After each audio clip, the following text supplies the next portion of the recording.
This channel does not promote any violent, harmful, or illegal activities. All content provided by this channel is meant for an educational purpose only. প্রকাশ্য মঞ্চ থেকে বিরোধীদের বেনজির আক্রমণ করেছেন বাঁকুড়ার বড়জোড়ার block Trinamool সভাপতি কালিদাস মুখোপাধ্যায়। অরাজনৈতিক নাম নিয়ে নয়, রাজনীতির পতাকাগুলো বের করুন, হাতগুলো গুড়িয়ে ভেঙে দেব। আরজিকর ইস্যুতে বিরোধীদের হুঁশিয়ারি তৃণমূল ব্লক সভাপতি কালিদাস মুখোপাধ্যায়ের। Fair and bright night and day cream ত্বক থাকবে ব্রাইট সারাদিন, পলিউশন ফ্রি, ঠিক যেন রাতের ফোঁটা সাদা ফুল। সারাদিন হ্যাপি ব্রাইট স্কিন। নয়, মানব উত্থান করুন, অরাজনৈতিক নাম দিন, রাজনীতির পতাকা দয়া করে বের করুন, হাতগুলো গুঁড়িয়ে ভেঙে দেব আপনাদের। এটা তৃণমূল কংগ্রেসের প্রতিজ্ঞা। আমরা লড়তে জানি, লড়াই আমাদের জন্ম, আন্দোলন দিয়ে আমাদের জন্ম, আন্দোলনে মৃত্যু হবে। মনে রাখবেন, অমাবস্যায় জন্ম আমার, অমাবস্যাতেই মৃত্যু ঘটবে, কিন্তু আপনাদেরকে 1 ইঞ্চি জমি ছাড়বো না। বিনা যুদ্ধে নাহি দেব সূচক্র মেদিনী বন্ধু। বাবুরাম সাপুরে তার বিষধর সাপগুলিকে ফোঁস করতে বলেছেন। তিনি ঝুলি থেকে সাপগুলোকে বার করে দিয়েছেন, তারা ফোঁস করে বেড়াচ্ছে ব্লকে ব্লকে।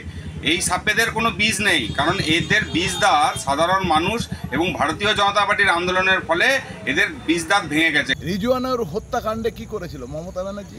বিচার চেয়েছিল এবং সাথে সাথে কি বলেছিল যে মুখ্যমন্ত্রীর পদত্যাগ চাই।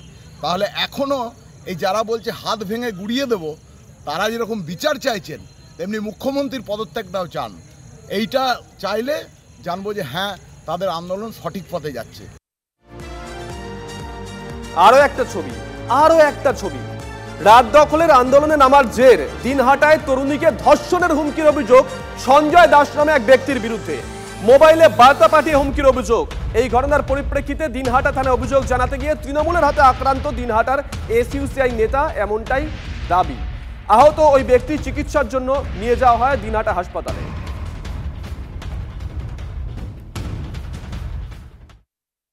আমার এই লড়াইটা কিন্তু পুরোই অরাজনৈতিক ছিল, কারণ আমি পার্সোনালি কোনো রাজনৈতিক দল করি না। আমার লড়াইটা ছিল একটা মেয়ে হিসেবে, একটা মেয়ের পাশে দাঁড়িয়ে একটা মেয়ের জন্য শাস্তির দাবি চাওয়া, একটা মানে মেয়ের ধর্ষককে খুঁজে বের করা, কে কী করলো সেগুলোর জন্য ছিল।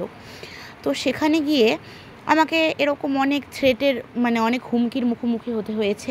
আমি যখন ফোনটা অন করলাম তখন দেখলাম আমার ফোনে একটা আননোন প্রোফাইল থেকে মেসেজ এসছে যে এর পরের ধর্ষণটা তুইই হবি, এরকম একটা লেখা এসছে। তো আমি চিনি না এটা কার প্রোফাইল, কেন আমাকে এই মেসেজটা করেছে আমি তাও জানি না, সে কি চায়, তার প্রোফাইল লক করা, আমি তাকে পার্সোনালি চিনিও না। তো এটা দেখার পরে না আমার মাথাটা একটু ঘুরে গেল। তো আমার মনে হলো যে আমার প্রশাসনের দ্বারস্থ হওয়া উচিত।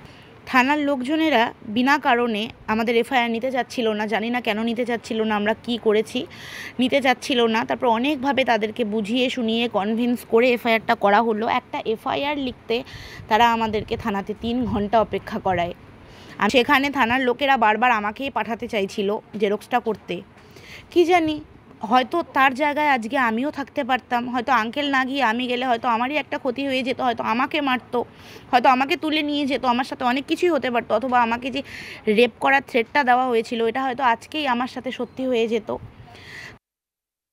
এই আধার কার্ডটি আমাকে জেরক্সের জন্য সেই মেয়েটি দেয়। আমি আধার কার্ড জেরক্স করার জন্য এই হাসপাতাল মোড়ে একটি জেরক্স সেন্টারে যাই।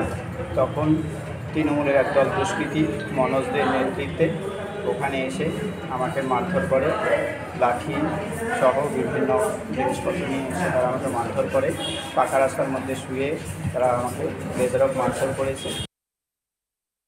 ডান্ডার নামে সাধারণ মানুষের হাতে ডান্ডা তুলে দেওয়ার চেষ্টা করবেন না, সাধারণ মানুষকে উত্তপ্ত করবেন না, উস্কানি দেবেন না।